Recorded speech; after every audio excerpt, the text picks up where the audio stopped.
دوستان عزیزم سلام، به کانال آشپزی دلچسب خوش اومدین. امروز میخوایم با هم این سوپ پاییزی جذاب و خوشمزه و پرخاصیت رو درست کنیم که اگر یک بار امتحانش کنید عاشق طعمش میشید. بریم با هم ببینیم. برای شروع کدو حلوایی رو پوست میگیریم و خورد میکنیم.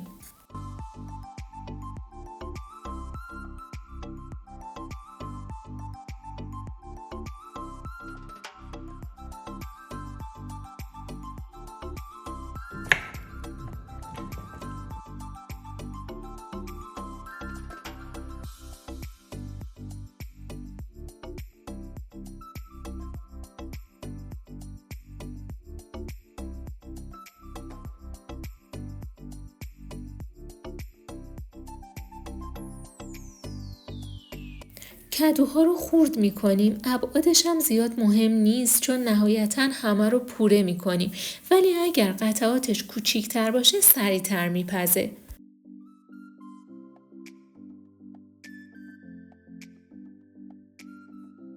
همه کدوها رو که خورد کردیم فعلا میذاریمشون کنار.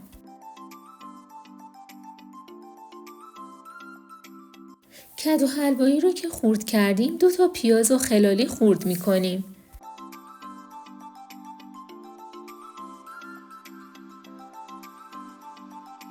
پیازا رو که خورد کردیم 2 حبه سیر رو هم خورد میکنیم.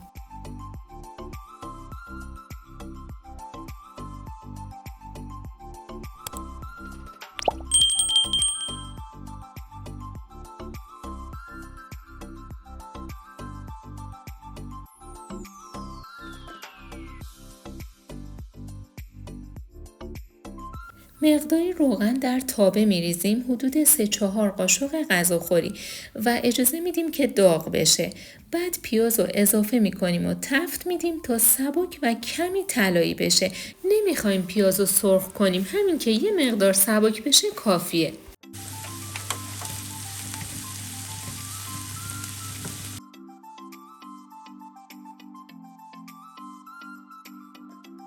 یه مقدار که پیاز رو تفت دادیم، حدود 4-5 دقیقه سیر رو هم اضافه می کنیم و 1-2 دقیقه دیگه تفت میدیم تا عطر و بوی سیر کاملا بلند بشه، ولی نمیخوایم سیر رو سرخ کنیم. به اندازه‌ای که عطرش رو آزاد کنه کافیه.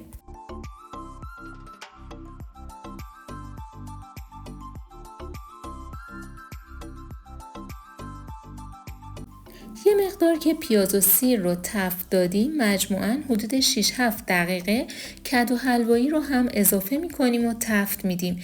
به اندازه‌ای تفت میدیم که بافتش از این حالت سفتی خارج بشه. کدو حلوایی به قدری خوش رنگه که توی هر غذایی که باشه رنگش رو بی‌نظیر میکنه.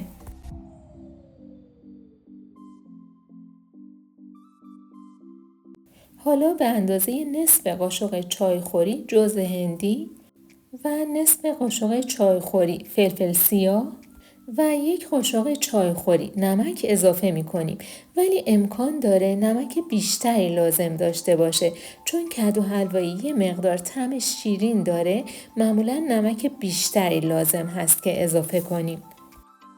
مواد رو با هم تفت میدیم که عطر ادویه ها آزاد بشه.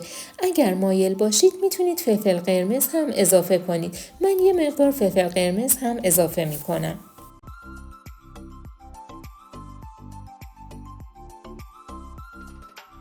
بعد از 10 دقیقه که کدو حلوایی ها رو با بقیه مواد تفت دادیم، موقع پختش هست. من مواد رو منتقل کردم به قابلمه. حالا آب جوش بهش اضافه میکنیم و میذاریم حدود نیم ساعت با در بسته بپزه.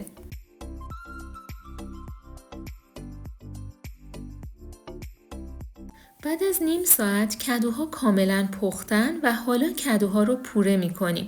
من از غذاساز استفاده میکنم، ولی شما میتونید از گوشت‌کوب برقی یا هر وسیله‌ای که دارید استفاده کنید.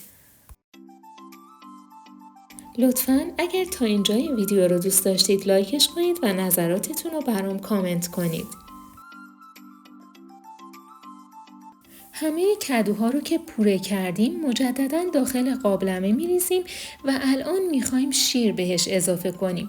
چون کدوها گرم هستند و میخوایم شیر اضافه کنیم، برای اینکه شیر نبره باید شیر و بقیه مواد همدما باشن.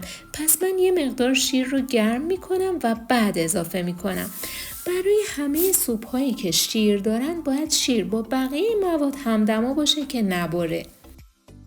شیر رو که با پوره کدو حلوایی مخلوط کردیم حدود 3 تا 4 قاشق غذاخوری جو پرک اضافه میکنیم. میتونید جو بیشتری هم اضافه کنید، بستگی داره که چه غلظتی مورد نظرتون باشه. این سوپ رنگ بسیار زیبایی داره و فوق‌العاده مقوی و پرخاصیته.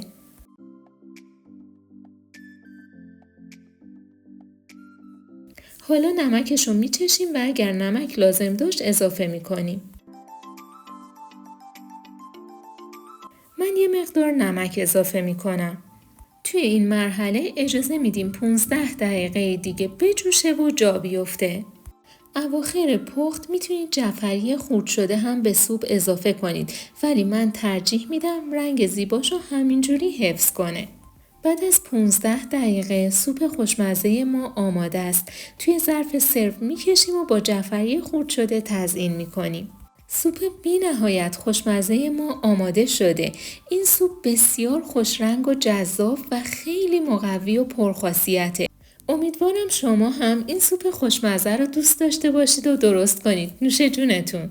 دوستان عزیزم ممنون از همراهیتون. لطفاً اگر این ویدیو رو دوست داشتید لایکش کنید، کانالم رو سابسکرایب کنید و زنگوله رو بزنید که اگر ویدیو جدید گذاشتم با خبر بشید.